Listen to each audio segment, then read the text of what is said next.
How's everybody doing today? This is Ricardo and Facility back with another video, and we're going to be continuing our NFL Draft Prospect series, finally kicking off our RB portion of the series.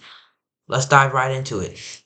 So, we're going to be talking about the running back from Boise State, Ashton Jeanty. This guy was just amazing in his final collegiate season, posting 2,600 rushing yards, 29 touchdowns. He was just phenomenal. And let's talk about his background as a college player. He was in the running for Heisman last season. I think he possibly should have won it. Other people said Travis Hunter, and it was really just a double-edged sword. You could go either way, 50-50%. But Travis Hunter ended up winning it, and that's fine. They were both great at what they did. I know some of y'all are mad that Jeanty didn't win, but you still can't let that take away from the amazing season Jeanty had. He was unstoppable and dominant. He's one of the best running backs we've seen in a while, and honestly, the season he just had, he carried Boise State on his back. He's the reason they made the playoffs. And even though they got first round exited, it's just insane that they even got there. Because no one knew Jeanty, no one knew Boise State was going to be a playoff team last season. But Jeanty just popped onto the scene and he became the best running back in college football. Yeah, when you talk about Ashton Jeanty's skill set, it's not really about what is he good at, what is he not good at. It's about like literally trying to find one thing that he is not good at. Like even though he's, 5'8", 5'9", 210 pounds, he's not the biggest guy. This dude breaks tackles like he's a 6'4", 250 Marshawn Lynch. His contact balance is unbelievable. He can hurdle, juke, spin. He has great vision, great speed. Like Jeanty is just really like AI created running back. Now, the one thing in his game that you could kind of point at and be like, he can work on this is his fumbles. He fumbled 4 times. He lost 3 of those. Penn State game, he fumbled twice, and only one of those was recovered by Penn State.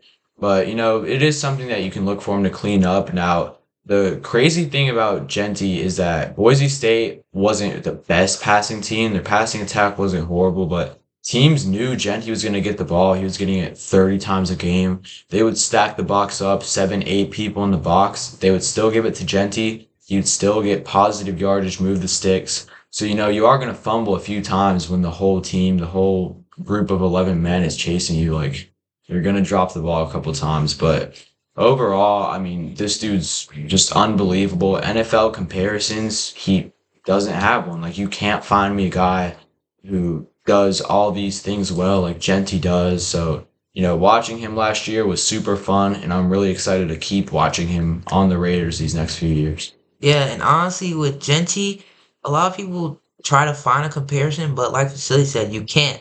You could take pieces of current NFL players' games and try to put them all together to make Jeanty, but he's just not one player. He's just unique. He's one of one, and he's just a different breed. And now I'm going to talk about some of his best plays in college.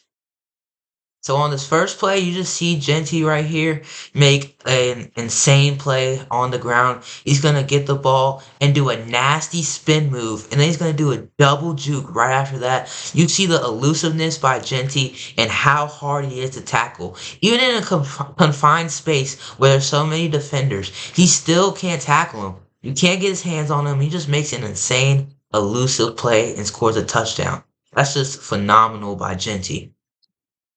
And then on the second play, you just see Jeanty right here. You see the contact balance when he gets hit in the box. He's going to get the ball. Defender tries to get him from behind. He shrugs that off. And then he gets hit from the side. But he just eats that hit and stays up. And then he just accelerates. The acceleration is insane from Jeanty.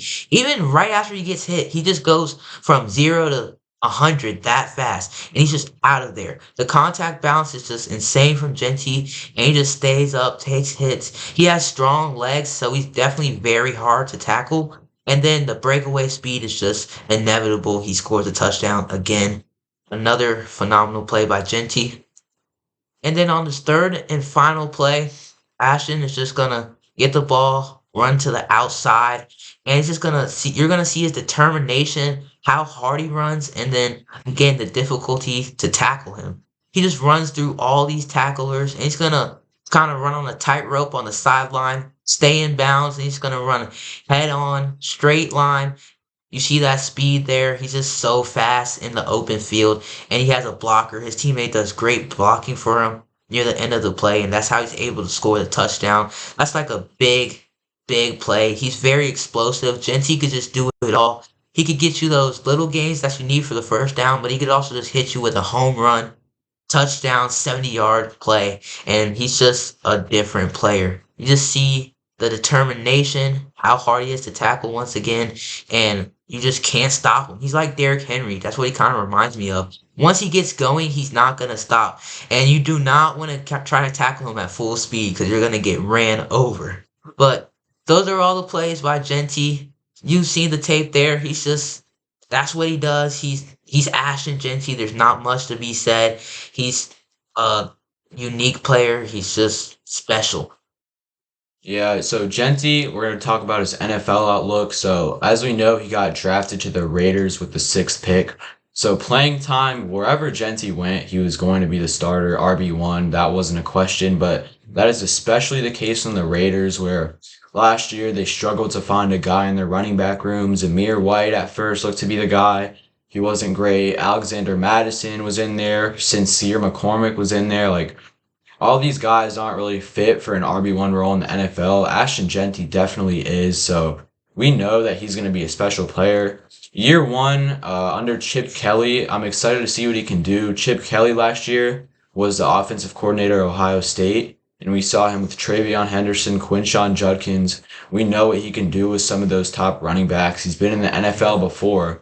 So with Jeanty, I'm really intrigued to see how he does. We know he's going to be great. But I really think he could be one of the best running backs in the league for the next decade. And Chip Kelly, one thing he did do, which a lot of people won't like, Ashton Genty's signature stance where he's basically Yeah. standing up. Uh, trademarked. Everyone was talking about it. Chip Kelly's going to change that up and make him get in a football stance, knees bent, the normal old stance that everyone uses. So it's kind of annoying to see that go, but Chip Kelly knows more than we do, so really excited to see how Genty's year goes. I just think he's aura blocking Ashton Yeah. Jeanty, in my opinion. But now for the fantasy aspect of it, Ashton Jeanty for me is, I think he's definitely going to be a high end RB1. Definitely try to get him. But right now in mocks, you're going to see him going as early as the first round, in early second, very early second. And honestly, I think that's a little too high. I don't think you should be drafting Jeanty in the first round unless it's Dynasty. Now, if it's not Dynasty, if it's a redraft league, then draft him mid-second. That's definitely a good spot to get him. I think that's where he should be going in drafts right now because he's a rookie. We still don't know what could happen his rookie season. Rookies are kind of hard to predict, but it is Genty. We all know he's special, so he's definitely a high-end RB1. Vasily, how do you feel about Genty? Yeah, I agree with what you said. The running backs in the second round that you're looking at, like Josh Jacobs, Jonathan Taylor, like these guys are obviously elite NFL running backs. I don't think Genty should be going in the first, like a full round ahead of these guys. I know everyone wants to look at him and be like, oh, this guy's a generational, rookie. Like everyone wants to get their hands on him, but the first round is definitely a little too rich. If you can get him in the second, mid-second area, maybe early second, I would try to scoop him up, but I feel like some people are kind of going a little too high for Genty, in my opinion. Yeah, and this season, because of what happened last season with the rookies, I feel like all of the analysts out there are kind of overrating rookies this year. And I think we need to just take a step back and still say, okay, they're still a rookie. We still got vets that are dominating the league like Saquon, Henry, Josh Jacobs. So we still got to take that into account and not just say he's the best RB right from the get-go. But Genty is definitely going to be dominant in his rookie season, and I definitely like him as a fantasy prospect. But look to get him in the mid-second round. And that's all we have for this video today for y'all. Let us know where y'all think Genty should be going, how you think he's going to do in the NFL, and why Chip Kelly aura blocked him. But that's all we got for y'all. Peace out. Peace.